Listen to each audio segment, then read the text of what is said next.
Hello students, आज हम बात करते हैं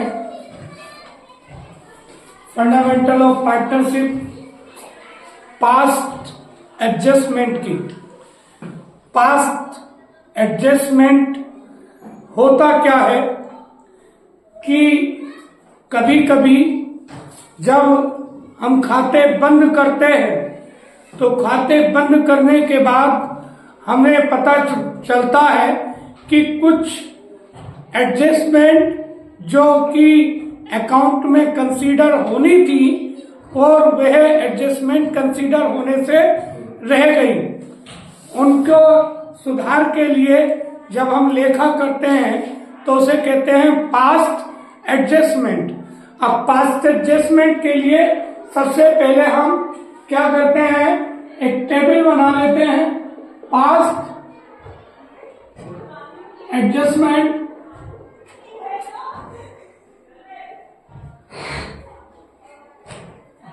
जैसे सपोज कीजिए दो पार्टनर है, तो पार्टनर ए पार्टनर बी और एक फर्म का कॉलम हो जाएगा। अगर इसी तरह से 3 पार्टनर हो तो 3 कॉलम पार्टनर के और चौथा कॉलम फर्म का हो जाएगा। एक डेबिट का कॉलम और एक क्रेडिट का, एक डेबिट का और एक क्रेडिट का, एक डेबिट का और एक क्रेडिट का। ठीक,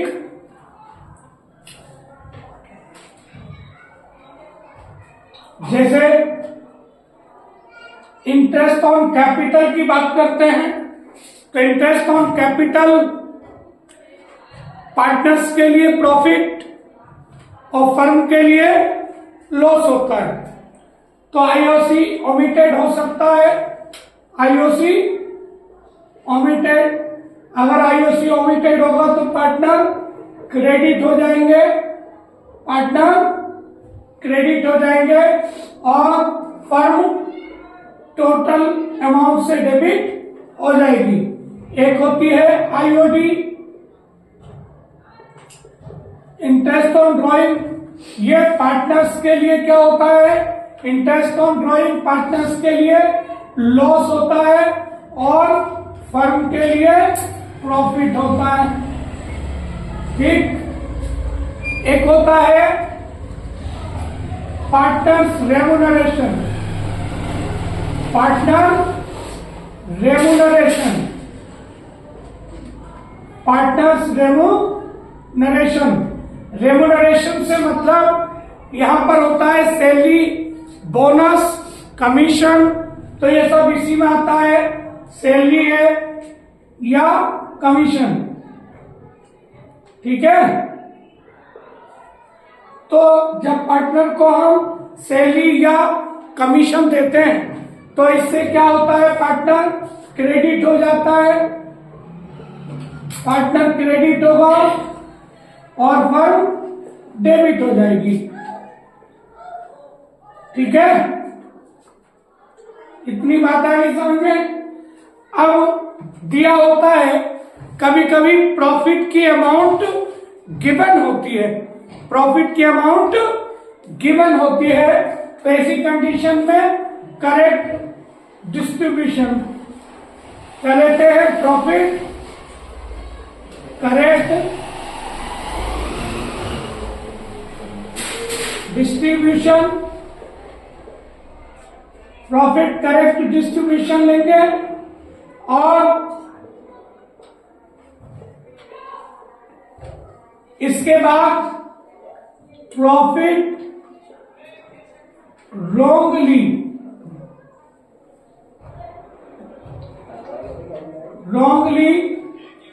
डिस्ट्रीब्यूशन।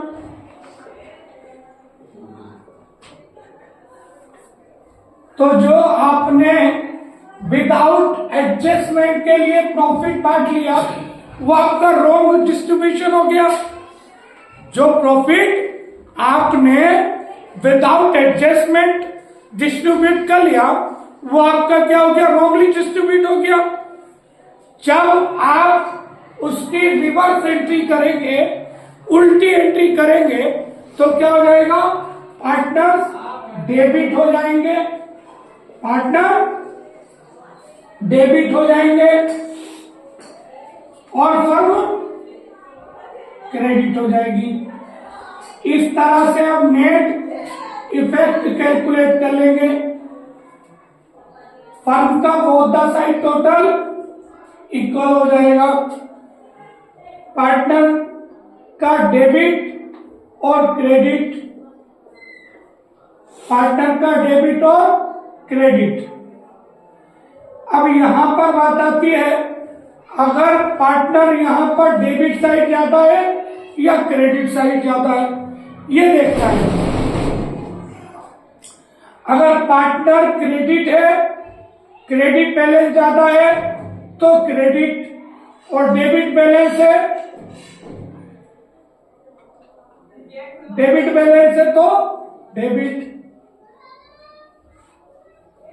ठीक है। क्रेडिट बैलेंस है तो क्रेडिट और डेबिट बैलेंस है तो डेबिट, ठीक। इसके आधार पर आपकी फर्स्ट एडजस्टमेंट हो जाती है, ठीक है। आगे बात समझ में।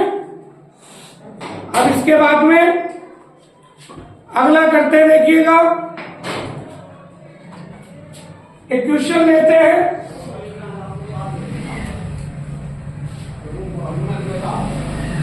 A and B are partner in a firm,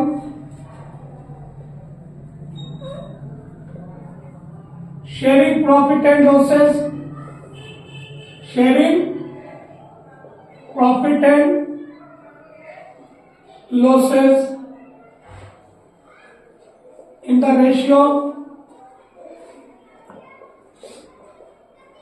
3:2. On 31st March 2023, they distributed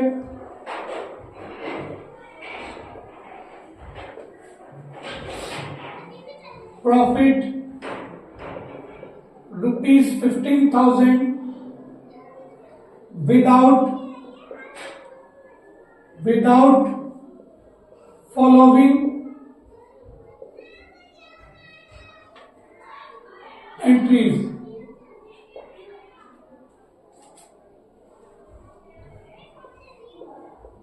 IOC A 2,000, B 3,000, IOD A 500, B 300।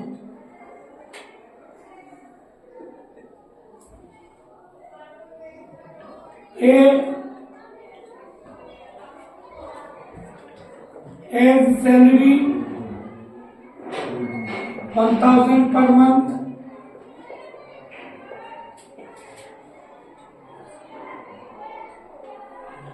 B's commission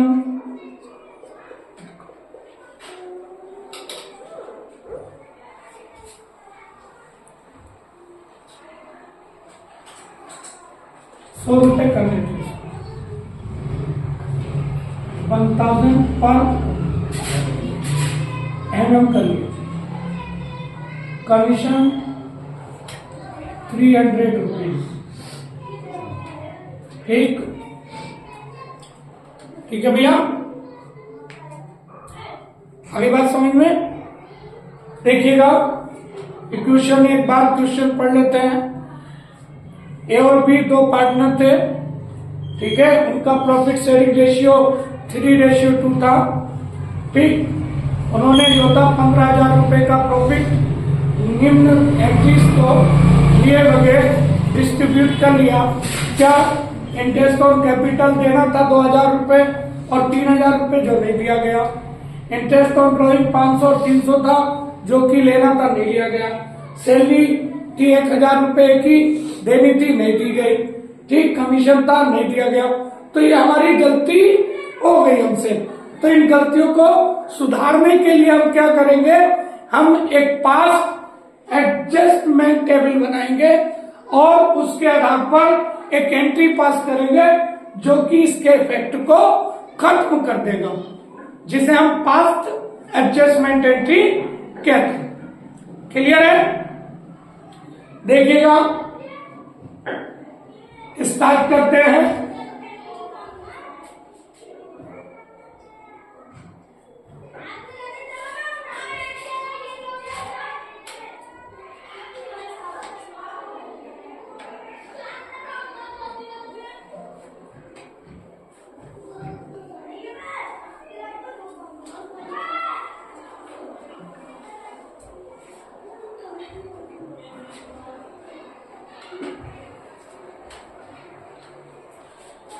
देखिए, आईओसी पार्टनर के लिए क्या होता है, प्रॉफिट। तो ए में 2000, बी में 3000, फर्म में 5000। आईओडी पार्टनर का लॉस होता है 500, 300 और 800।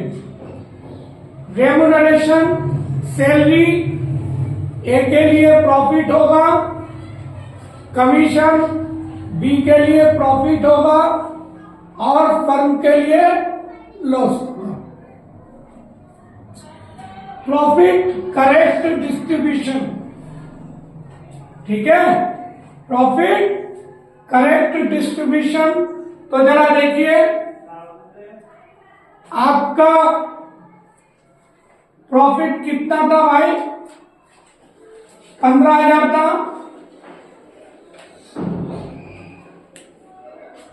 800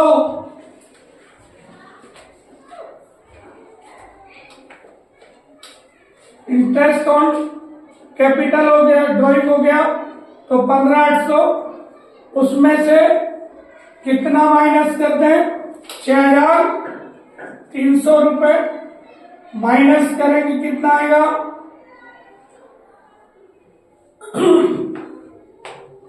9,500 रुपए। 9,500 करेक्ट डिस्ट्रीब्यूशन होगा, ठीक है, करेक्ट डिस्ट्रीब्यूशन। तो करेक्ट डिस्ट्रीब्यूशन के लिए हम क्या करेंगे भैया, करेक्ट डिस्ट्रीब्यूशन देखिएगा, ये 9,500 रुपए हम 3:2 में डिस्ट्रीब्यूट करेंगे तो कितना हो जाएगा, 5,700 और 3,800। ठीक, फर्म डेबिट हो जाएगी 9,500 से।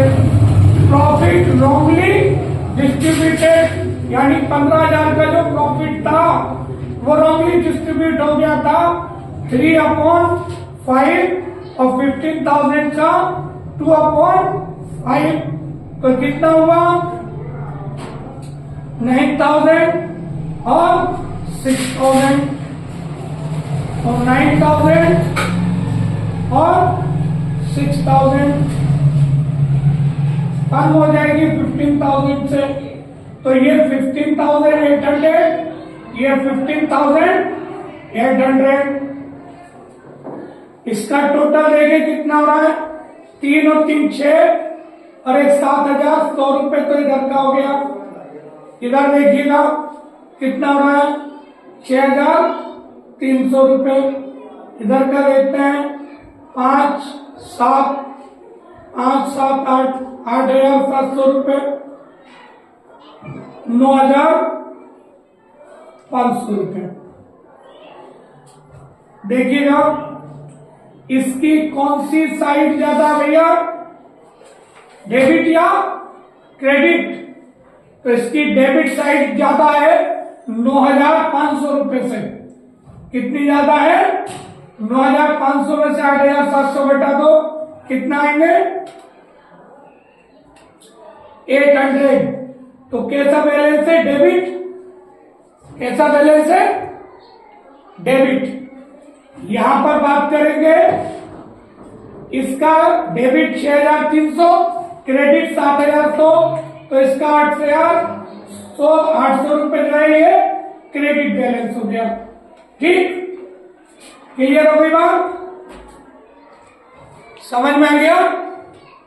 इसका 800 डेबिट, इसका 800 से क्रेडिट हो गया। तो आप जर्नल एंट्री पास करेंगे, तो जर्नल एंट्री पास करने के लिए देखिएगा यहां कर देते हैं,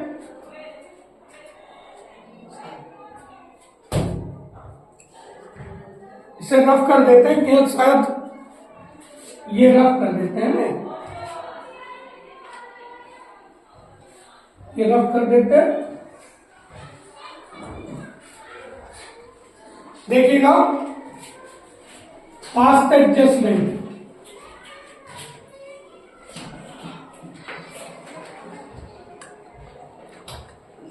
पास्ट एडजस्टमेंट एंट्री के लिए मैंने आपको बताया जो डेबिट है वो डेबिट ही रहेगा, जो डेबिट है वो डेबिट ही रहेगा, उसमें कोई संशोधन नहीं होगा। तो डेबिट